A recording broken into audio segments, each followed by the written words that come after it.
오늘 설교 제목을 밤이라고 해도 좋을 것 같습니다. 예수님께서 맹인된 한 사람을 고쳐주시면서 지금은 낮이기 때문에 우리가 하나님의 일을 할 수 있지만 곧 밤이 올 터인데 그때는 아무도 일할 수 없다라고 말씀을 하셨죠. 예수님은 세상의 빛이시기 때문에 예수님께서 이 세상에 있는 동안은 낮이고 그때는 우리가 빛 가운데 있는 것입니다. 그러나 예수님이 떠나가시고 안 계신 때에는 밤이기 때문에 우리는 어둠 가운데 있고 그때는 아무도 일할 수가 없는 것이죠. 예수님에게 낮이라는 것은 아버지로부터 진리를 위해서 일할 수 있도록 부여받은 시간이라는 말입니다. 그 시간은 예수님께서 모든 권능을 행하시고 진리를 가르치시고 진리를 위해서 일하실 수가 있었습니다. 그때는 아무리 악한 자들이라도 예수님을 해칠 수가 없었습니다. 유대인들은 여러 번 예수님을 돌로 쳐 죽이려고 했고 절벽에서 밀어 떨어뜨리려고 했지만, 그리고 온갖 음모와 수단을 강구했지만 예수님을 해칠 수가 없었습니다. 그러나 더 이상 예수님이 일할 수 없는 때가 오는데 그때는 밤이죠. 예수님께서 붙잡히신 때는 영적인 밤이라는 것입니다. 그날은 진리가 더 이상 활동하지 못하고 어둠이 이 세상을 지배하는 때입니다. 하나님의 아들이 악의 세력에 붙잡히심으로 아무런 능력도 행하지 못하시고 오직 악이 악한 뜻대로 모든 것을 할 수 있는 시간인 것입니다.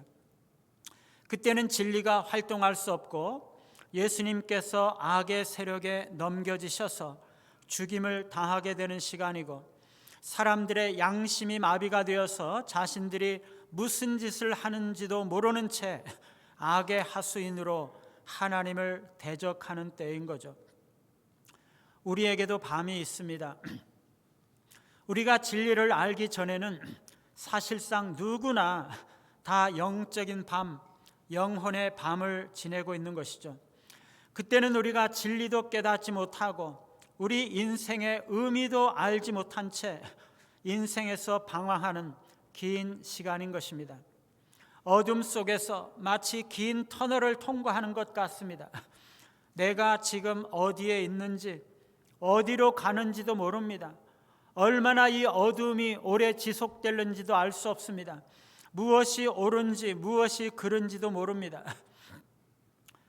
고린도후서 4장 4절에 보면 이 세상의 신이 믿지 아니하는 자들의 마음을 혼미하게 하여 그리스도의 영광의 복음의 광채가 미치지 못하게 한다라고 말씀하고 있습니다. 진리를 깨닫기 전에는 영적인 밤이라는 거죠.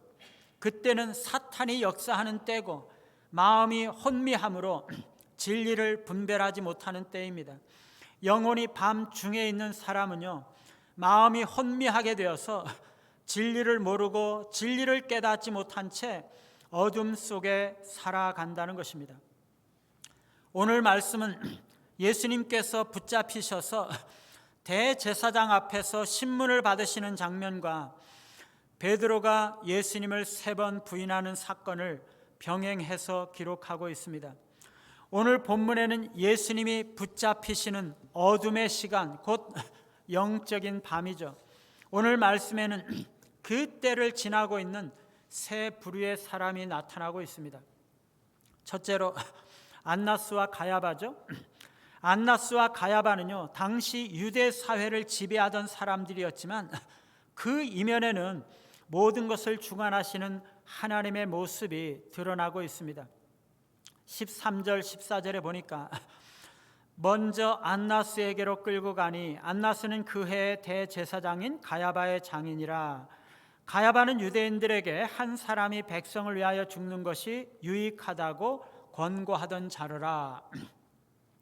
안나스는요 전임 대제사장이고 가야바는 안나스의 사위로서 현직 대제사장입니다. 예수님은 현 대제사장 가야바에게 재판을 받기 위해서 넘겨지기 전에 먼저 안나스에게 끌려가셨습니다. 안나스는요, 예루살렘에서 일어나는 모든 악한 음모의 주인공이고 실제로 예루살렘에서 일어나는 모든 일들을 주관하는 실세 중에 실세, 권력자인 것이죠. 물론 안나스는요, 하수인에 불과합니다. 사탄은 이 안나스의 지위와 권력을 사용해서 예루살렘에 밤이 오게 했습니다. 그래서 하나님의 아들 그리스도를 죽이려고 하고 있는 거죠. 여러분, 유대 사회를 지배하고 있던 이 안나스와 가야바가 믿고 있는 것이 무엇입니까?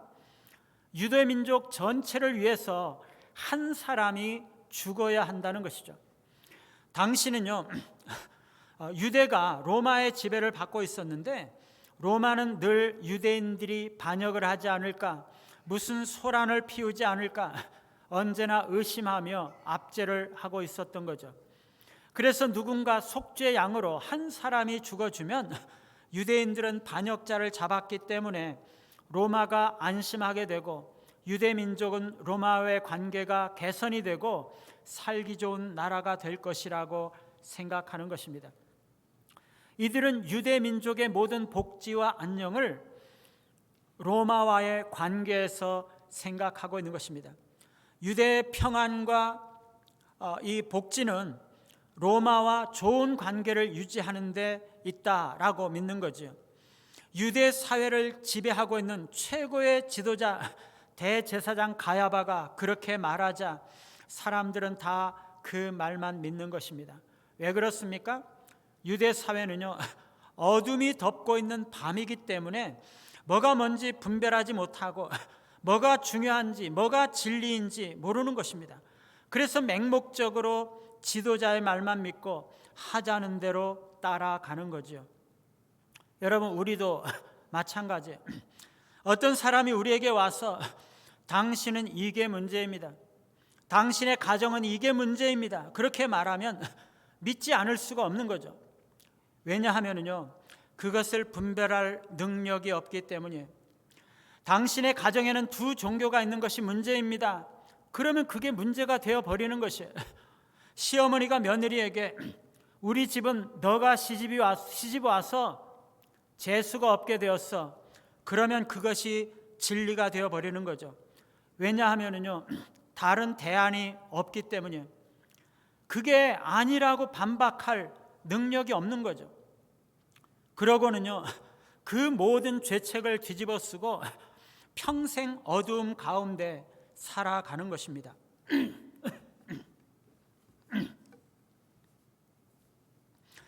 사랑하는 여러분, 우리에게 가장 중요한 것이 무엇입니까? 진리를 깨닫고 진리를 따라 사는 것입니다. 우리의 어두운 마음이 밝혀지고 우리의 어두운 눈이 밝아져서 진리를 보는 것이죠. 성령이 우리의 마음에 비추어주고 깨닫게 해 주시기 전에는요, 우리는 바른 것을 깨닫지 못합니다. 성령께서 성경 말씀을 조명해 주시기 전에는 우리는 진리가 무엇인지 모른 채 방황하는 것이죠.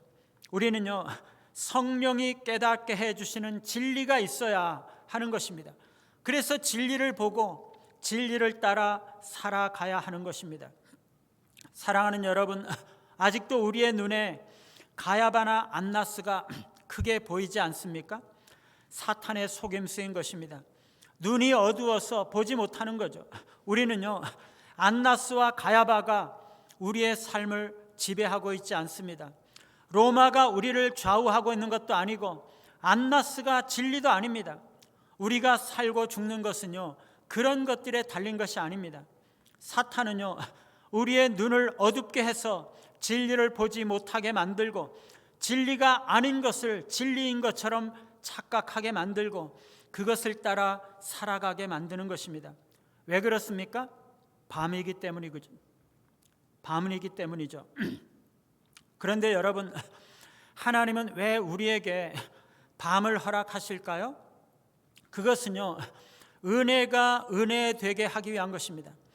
여러분, 예수님께서 오랫동안 이 땅에 남아서 진리를 가르치고 모든 사람들에게 진리를 전했다면 더 좋았지 않았을까요? 그런데 우리가 알아야 하는 것은요, 우리가 하나님의 말씀을 듣고 가르침을 받는다 할지라도 그 하나님의 은혜가 나의 것이 되지 못하는 것입니다. 왜 그렇습니까? 죄가 있기 때문에 그래요. 죄가 처리되어야 하는 거죠. 우리 안에 있는 죄는요, 진리를 깨닫지 못하게 하고 진리를 알지 못하게 만들어요. 하나님의 은혜를 은혜로 알지 못하게 하고 깨닫지 못하게 하는 거죠.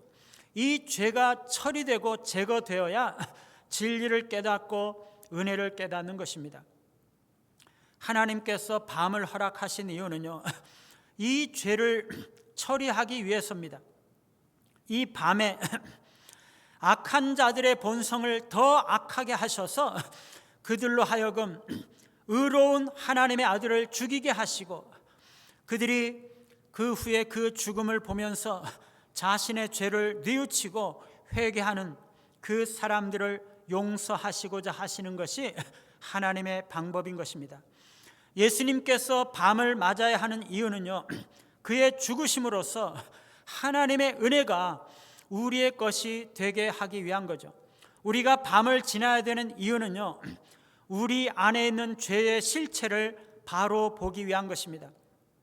가장 어두운 밤에 악이 날뛰고 주님은 무력하게 고통과 죽음을 당하고 나서야 성령께서 우리에게 진리를 알게 하시고 죄를 이기게 하시는 것입니다.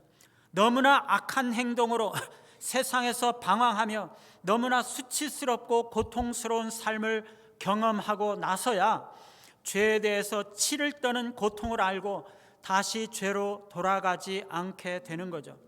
그 밤이 지나고 우리에게 주신 성령께서 우리 영혼 가운데 빛을 비칠 때 우리는 우리의 행동과 우리의 과거를 새로운 눈으로 들여다보면서 진리가 무엇인지를 알게 되고 하나님이 기뻐하시는 것이 무엇인지를 알게 되고 하나님께서 주시는 은혜가 얼마나 값진 것인지를 알게 되는 것입니다.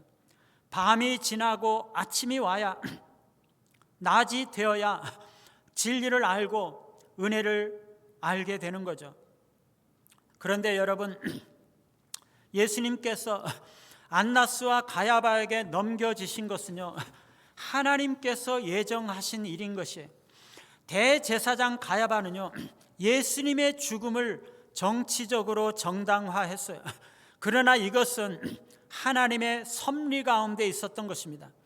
그들은요, 한 사람이 백성을 위하여 죽어서 온 세상이 망하지 않게 되는 것이 너희에게 유익하다, 온 유대 민족에게 유익한 것은 한 사람이 죽는 것이다, 이렇게 말하면서 죄 없는 예수님의 죽음을 결정했는데 사실상 그것은 하나님의 뜻과 계획을 이루는 것이라는 말입니다.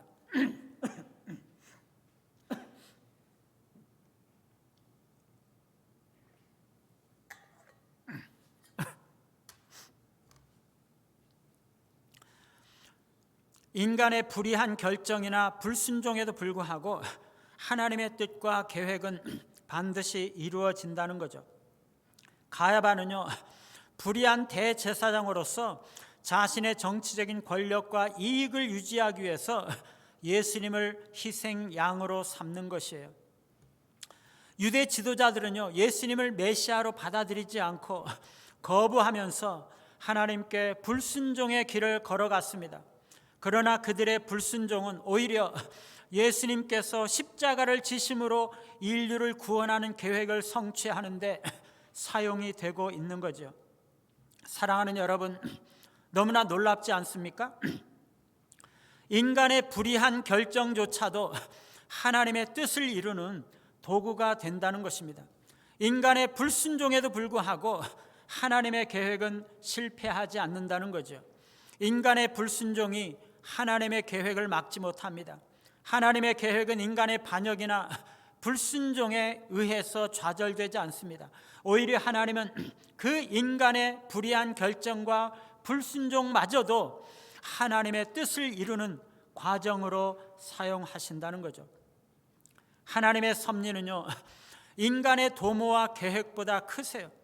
가야바와 유대 지도자들은 예수님을 제거하기 위해서 모의했지만 실상은 그들의 행동은 하나님의 계획을 이루는 도구가 되는 것입니다.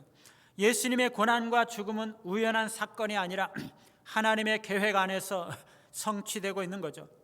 사랑하는 여러분, 하나님의 계획은 반드시 이루어집니다. 하나님의 약속은 반드시 이루어져요. 하나님의 구원 계획은 한치의 오차도 없이 이루어지는 것입니다. 구약의 모든 예언은 예수님을 통해서 이루어졌고, 하나님의 약속하신 모든 약속도 이루어졌고 또 이루어질 것입니다. 하나님은 인간의 악함과 반역에도 불구하고 반드시 하나님의 그 뜻을 이루십니다. 우리는 하나님께서 지금도 자신의 계획을 이루어가고 계심을 확신하며 살아야 하는 것입니다. 오늘 두 번째는 베드로죠.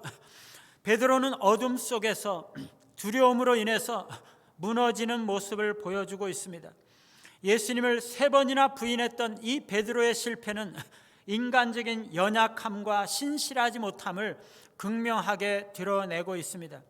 그러나 중요한 것은요, 그가 어둠, 밤에 대해서 주의를 기울이지 못했다는 것입니다.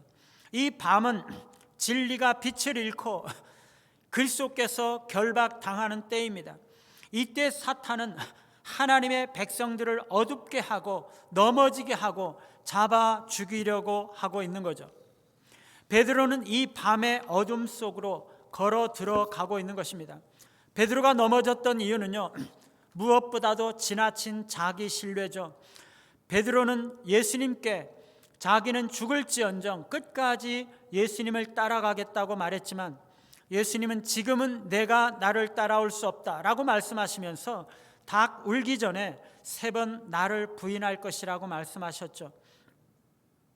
베드로는요, 예수님의 말씀보다 더 자신감이 있었어요. 예수님의 말씀보다 자신의 생각을 더 믿을 때 우리는 어둠 속으로 들어가는 것입니다. 베드로는 자신의 신앙을 과대평가했고 자신이 절대 실패하지 않을 것이라고 생각했습니다. 베드로가 예수님을 따라갔던 것은 예수님을 향한 그의 사랑 때문이긴 합니다.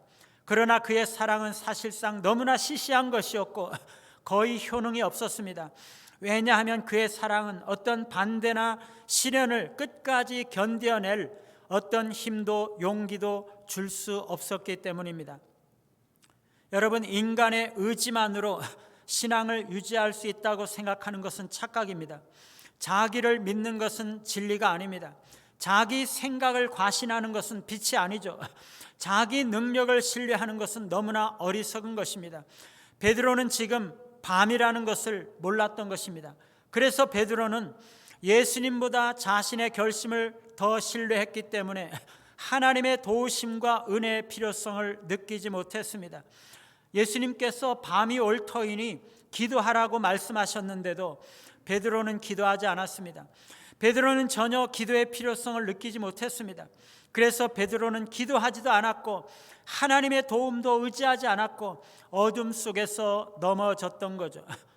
베드로가 넘어졌던 또 다른 이유는요, 예수님의 경고의 말씀을 기억하지 못하고 영적인 대비를 소홀히 했기 때문이죠. 예수님은요, 시몬아 시몬아 보라, 사탄이 너희를 밀가부르듯 하려고 요구하였으나 그러나 내가 너희를 위하여 내 믿음이 떨어지지 않기를 위해서 기도했다라고 말씀하셨습니다. 그러나 베드로는요, 사탄이 날뛰는 이 밤에 너무나 조심성 없이 자신의 생각만 믿고 행동하다가 걸려든 것입니다.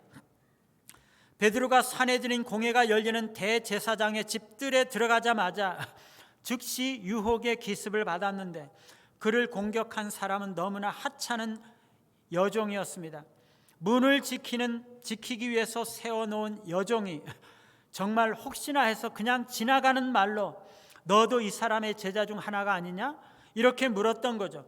그냥 웃으면서 지나가든지 아니면 두려움 없이 내가 그의 제자라면 어쩔 건데 이렇게 응수했다면 되었을 텐데 베드로는 돌발적으로 두려움 속에서 나는 아니라고 강하게 대답했죠. 자신의 안전에 너무나 몰두한 나머지 자신의 제자됨을 부인하고 말았던 것입니다. 마당에 들어가 보니까 날씨가 추웠기 때문에 종과 아랫사람들이 마당에 불을 피우고 서서 쬐고 있었는데 베드로도 그 틈에 서서 함께 불을 쬐었던 거죠. 그리스도의 제자의 한 사람으로서 혐의를 받을까 두려워했고 오히려 그 사람들 중에 한 사람으로 여겨지기를 바랬기 때문이죠. 여러분, 그런데 이 사람들은요, 예수님을 잡으러 갔던 사람이에요. 종과 하속들, 예수님의 평생 원수 노릇을 했던 그 무리들과 어울려서 동무 노릇을 하고 위기를 모면하려고 했다는 것은 정말 나쁜 일이죠. 그들과 섞여서 불을 쬐고 있을 때 그들이 베드로에게 물었습니다. 너도 그 제자 중 하나가 아니냐? 베드로는 자기도 붙잡혀서 매라도 맞을까 봐 두려워서 단호하게 나는 아니라 라고 말했습니다.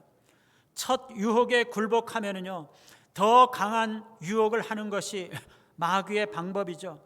한 번 거짓말을 하면 그것을 감추기 위해서 계속 거짓말을 하게 되는 거죠. 사탄의 전략은요, 죄가 발각되지 않게 하기 위해서 죄로서 죄를 은폐하는 것입니다.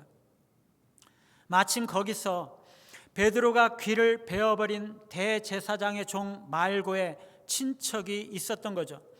그는 동산에서 칼을 쓰는 베드로의 얼굴을 보았고 베드로가 하는 말이 거짓말이라는 것을 확신하고 말했습니다. 내가 그 사람과 함께 동산에 있는 것을 내가 보지 아니하였느냐? 너가 예수님과 함께 있는 것을 내가 보았고 내가 칼을 빼어가지고 나의 친척 말고의 귀를 치는 것을 내가 보았다. 그런데 왜 너는 그의 제자가 아니라고 하느냐? 그런 말입니다.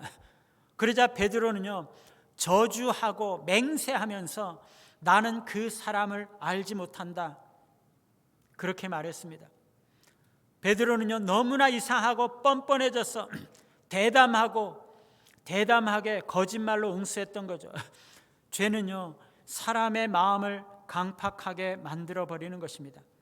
예수님은요, 베드로에게 밤이 오기 전에 시험에 들지 않게 깨어있어 기도하라고 말씀하셨지만 베드로는 마음에는 원이로되 육신이 약해서 기도하지 못했습니다.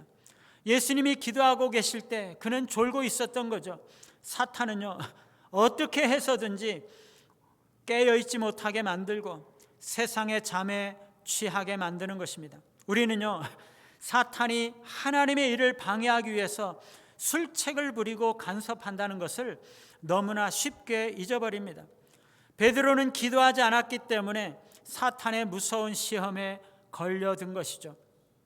여러분, 베드로가 기도했더라면요, 깨어서 그 날이 어떤 날인지 알았을 것이에요.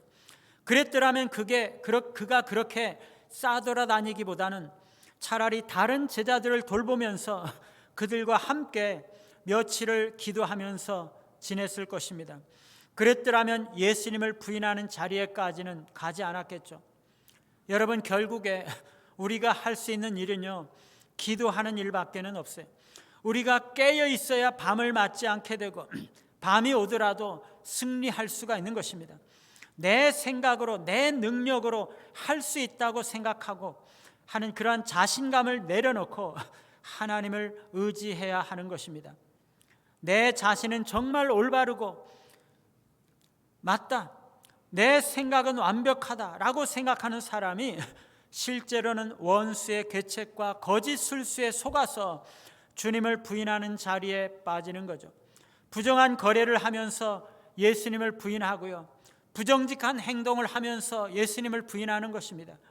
음란한 생각을 하면서 예수님을 부인하고 거짓말을 하면서 악행을 하면서 예수님을 부인하는 거죠.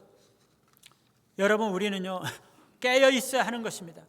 사탄은 늘 우리를 노리고 있습니다. 언제나 우리에게 진리를 감추고 거짓말을 믿게 하고 하나님의 뜻보다는 내 자신의 생각을 더 중요하게 만들고 주님을 부인하게 만드는 것이, 우리에게 밤은요, 사탄의 속임에 넘어갈 때입니다. 성령의 깨닫게 하시는 역사가 없을 때 우리는 밤을 맞게 되는 거죠. 밤은 진리의 활동이 멈추고 진리를 깨닫게 하시는 성령의 역사가 그치게 되는 때인 것입니다. 셋째로 예수님이죠. 베드로가 인간의 연약함을 드러내면서 무너졌다면 예수님은 끝까지 신실하심을 보여주고 있습니다. 예수님은 불법적인 신문을 당하시고 모욕을 받으시면서도 진리를 증언하시며 끝까지 흔들리지 않으세요. 왜냐하면 그는 하나님의 구원 계획을 붙잡고 있었기 때문입니다. 유대 지도자들은요, 예수님을 체포했지만 죄라고 할 수 있는 것은 없었습니다. 예수님을 재판하기 전에 이미 그들은 예수님을 죽이고자 결정하고 있었죠. 드러난 명백한 죄가 없었지만 그들은 예수님을 신문하는 거죠.